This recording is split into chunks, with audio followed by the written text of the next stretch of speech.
Hello दोस्तों, स्वागत है आपका हमारे YouTube channel mission lecture UK 2025 पर। तो दोस्तों, आज की क्लास में बात करेंगे उपनल कर्मियों के मामले को लेकर। तो दोस्तों, उपनल कर्मियों का जो अपडेट है वो उपनल कर्मियों के लिए एक अच्छी न्यूज़ है, गुड न्यूज़ है। क्योंकि यहाँ पर उत्तराखंड सरकार ने जो है सुप्रीम कोर्ट में याचिका दायर की थी, जिसके अंतर्गत जो है उपनल कर्मियों के नियमितीकरण को लेकर राहत की मांग की थी। तो जिसको सुप्रीम कोर्ट ने यहाँ पर खारिज कर दिया है। तो कहीं न कहीं उपनल कर्मचारियों के लिए बहुत अच्छी खबर है। सुप्रीम कोर्ट ने उपनल द्वारा नियुक्त कर्मचारियों को नियमित करने से जुड़े मामले में उत्तराखंड सरकार को राहत देने से इनकार करते हुए 15 अक्टूबर 2024 को पारित अपने फैसले की समीक्षा करने से इनकार कर दिया है।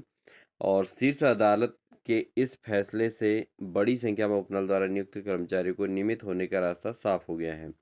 तो दोस्तों, ये बहुत अच्छी खबर है, क्योंकि उत्तराखंड सरकार ने जो है यहाँ पर अपील दायर की थी, विशेष अपील दायर की थी सुप्रीम कोर्ट के सामने। लेकिन सुप्रीम कोर्ट ने जो है उसको नकारते हुए हाई कोर्ट के डिसीजन को जो है सही साबित किया है। और ये उपनल कर्मचारी के लिए बहुत अच्छी खबर है। सभी उपनल कर्मचारी की बधाई यहाँ पर बनती है, क्योंकि यहाँ पर दोस्तों जस्टिस विक्रमनाथ और पीवी बराले की पीठ ने राज्य सरकार की ओर से दाखिल समीक्षा याचिका को खारिज कर दिया। हाल ही में पारित अपने आदेश में पीठ ने कहा कि 15 अक्टूबर 2024 को पारित उसके फैसले को किसी प्रकार की स्पष्ट त्रुटि नहीं है, इसलिए इसकी उसकी समीक्षा या पुनर्विचार का कोई आधार नहीं बनता है।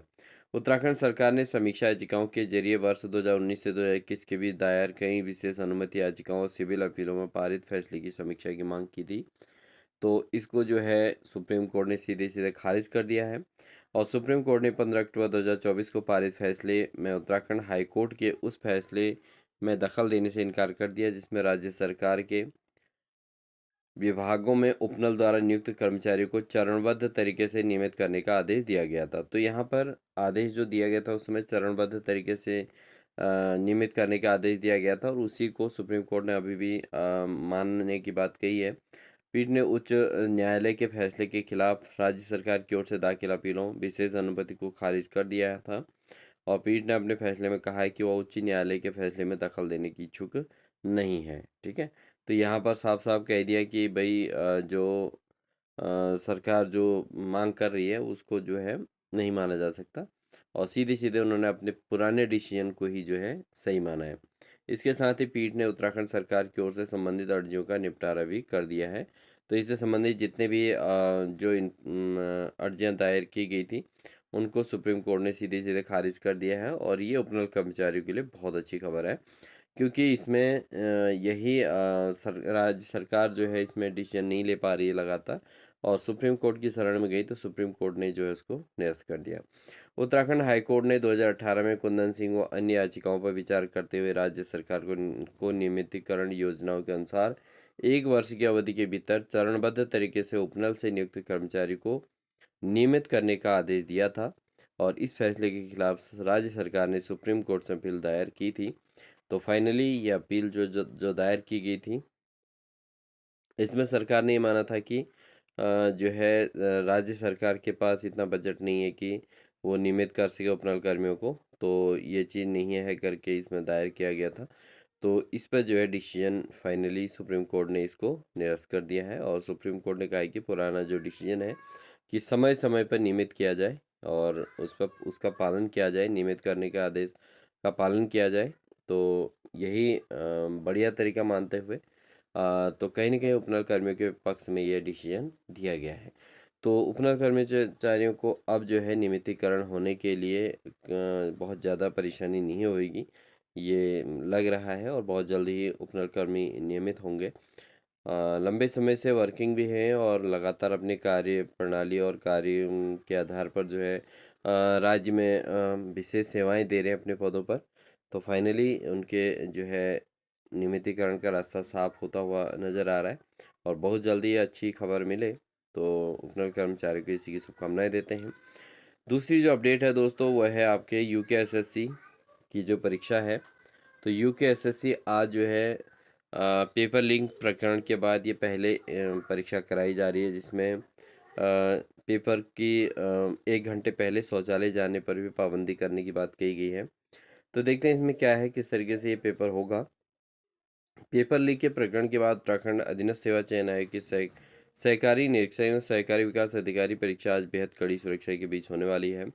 और इस परीक्षा को विवाद मुक्त रखने के लिए चयन आयोग ने कई सख्त नियम लागू किए हैं। और इसके अंतर्गत 13,080 अभ्यर्थियों को परीक्षा केंद्र में प्रवेश से पहले बायोमेट्रिक सत्यापन से गुजरना होगा। और साथ ही सबसे बड़ा बदलाव यह होगा कि परीक्षा शुरू होने के पहले 1 घंटे और इसकी समाप्ति के आधा घंटा पहले परीक्षार्थियों को शौचालय जाने की अनुमति नहीं दी जा रही है। तो ये बहुत अच्छी तैयारी है, बहुत अच्छी प्लानिंग है। इसके अलावा सुरक्षा को मजबूत करने से के लिए पहली बार एलआईयू, पुलिसकर्मी, होमगार्ड और एचएचएमडी परीक्षा टीम परीक्षा कक्षों में तैनात रहेगी। तो ये पहले से ही सब कुछ होगा। वहीं तहसीलदार से नीचे पदधारक ड्यूटी मजिस्ट्रेट नहीं बनेंगे, ये बात ध्यान रखना है। तो डिस्ट्रिक्ट पदधारक जो है ड्यूटी मजिस्ट्रेट जो होंगे वो तहसीलदार से नीचे के पदधारक नहीं होंगे। ठीक है, तहसीलदार से ऊपर के ही पद वाले होंगे जो ड्यूटी मजिस्ट्रेट बनेंगे। दून और नैनीताल के 26 केंद्रों में होगी परीक्षा। तो देहरादून और नैनीताल के 26 केंद्रों में परीक्षा सुबह 11 बजे से दोपहर 1 बजे तक चलेगी। परीक्षार्थियों की एंट्री सुबह 8:30 बजे से शुरू होगी और सभी कर्मचारी अधिकारी 8 बजे तक अपने अपने केंद्रों में पहुंच जाएंगे। इसके साथ ही प्रवेश द्वार पर ही बायोमेट्रिक हाजिरी लगेगी सभी की। अभ्यर्थियों को केवल एडमिट कार्ड, काला पेन और पहचान पत्र लेकर आने की अनुमति दी गई है। यहाँ पे जैमर सीसीटीवी का प्रमाण पत्र भी देना होगा। तो ये जो है जहाँ पर परीक्षा हो रही है वो जैमर और सीसीटीवी संबंधित प्रमाण पत्र यहाँ पे देंगे। तो बायोमेट्रिक प्रक्रिया कराने वाले कर्मचारियों का भी सत्यापन होगा। तो इसमें ये सबसे अच्छी बात है, जो बायोमेट्रिक कराएंगे उनका भी सत्यापन होगा। और जैमर और सीसीटीवी कैमरे लगाए जाने का प्रमाण पत्र अनिवार्य होगा। भीड़ वाले केंद्रों पर बैरिकेडिंग होगी चारों ओर से और तलाशी के लिए 2 टीमें तैनात होंगी। तो 11 बजे रविवार सुबह 11 बजे से सहकारी निरीक्षक और विकास अधिकारी परीक्षा होगी, ये बात इसमें कह दी गई है। तो बहुत अच्छी बात है कि अगर ये परीक्षा अच्छे से संपन्न हो जाती है तो आगे को यूकेएसएससी परीक्षार्थी जो है वो फिर जो है यहाँ पर कॉन्फिडेंट हो जाएंगी कि परीक्षा बहुत अच्छे तरीके से हो रही है और कहीं पर नकल का कोई मामला नहीं है। तो जो मेहनती अभ्यर्थी हैं उनको उनका परिणाम सकारात्मक मिलेगा और उनको जो है परीक्षा देने के बाद रिजल्ट को लेकर ज़्यादा वेट नहीं करना पड़ेगा और परेशानी नहीं होगी, दोबारा पेपर देने का लफड़ा नहीं होगा। तो ये सारी समस्याओं से बचने के लिए ये परीक्षा इसी तरीके से संपन्न होना आवश्यक है। और आज की परीक्षा देखते हैं किस तरीके से संपन्न होती है, अच्छे तरीके से संपन्न हो जाए तो कहीं न कहीं जो है आगे को ये भी एक अच्छी खबर यूकेएसएससी अभ्यर्थी के लिए हो सकती है। ठीक है? और यहाँ पर जो है परीक्षा से पहले हर स्तर पर कड़ी जांच की व्यवस्था की गई है, कहा गया है। देहरादून से ये न्यूज़ है। चयन आयोग के अनुसार एसएसपी देहरादून पुलिस बल की तैनाती और गोपनीय सामग्री की सुरक्षा सुनिश्चित करवाएंगे। आपत्तिजनक उपकरण पकड़ने के लिए परीक्षा से 2 घंटे पहले पूरे केंद्र में सैनिटाइजेशन और चेकिंग की जाएगी और पूर्व में पकड़े गए संदिग्ध सॉल्वर गैंग और नकल माफियाओं पर निगरानी की जाएगी। तो दोनों चीज़ों पर यहाँ फोकस किया गया है। इसके साथ ही आगे भी होने वाली परीक्षा में 1 सप्ताह पहले होटल, ढाबे, cyber cafe, home stay, guest house checking संस्थान की जांच होगी। तो सारी चीज़ों का यहाँ पर ध्यान दिया जा रहा है। तो ये बहुत अच्छी बात है। यूकेएसएससी के अभ्यर्थी अब अपना जो है परीक्षा की तैयारी पर जुटे रहें। परीक्षा कक्ष में पीने का पानी नहीं मिल सकेगा, ये बात है। परीक्षा कक्ष में 2 कक्ष निरीक्षकों और अभ्यर्थी के अलावा कोई भी प्रवेश नहीं करेगा। तो ये बात भी फिक्स कर दी गई है। और सभी अधिकारी कर्मचारी अपने पहचान पत्र लगाएंगे और परीक्षार्थी को कक्ष में पानी उपलब्ध नहीं होगा। हर केंद्र पर एक ड्यूटी मजिस्ट्रेट, एक पर्यवेक्षक और एक एक एसआई, एक एलआईयू कर्मी और 2 पुलिसकर्मी, होमगार्ड और एचएचएमडी तैनात रहेंगे। परीक्षा केंद्र की निगरानी के लिए चौकीदार की तैनाती होगी। तो ये भी यहाँ पर स्पष्ट कर दिया गया है। तो इस तरीके से परीक्षा अगर संपन्न होती है और ये अच्छे तरीके से संपन्न हो जाती है तो सभी अभ्यर्थियों को जो है अब अपनी तैयारी पर विदाउट जो है डाउट, बिना किसी डाउट के अपनी तैयारी पर जुट जाना चाहिए और अपनी जो है जॉब श्योर कर लेनी चाहिए। तो मिलते हैं एक और अन्य इन्फॉर्मेशन के साथ। आप अपनी तैयारी पर लगे रहें, बिल्कुल फोकसित होकर अपनी तैयारी करें। मिलते हैं नेक्स्ट अपडेट के साथ, तब तक के लिए दोस्तों wish you all the best. Video पर नए हैं तो चैनल को सब्सक्राइब कर लें, बेल आइकन दबाकर ऑल नोटिफिकेशन ऑन कर लें क्योंकि इसी प्रकार की अपडेट्स आपको हमारे चैनल के माध्यम से देखने को मिलती रहेंगी। मिलते हैं एक नेक्स्ट इन्फॉर्मेशन के साथ, तब तक के लिए wish you all the best.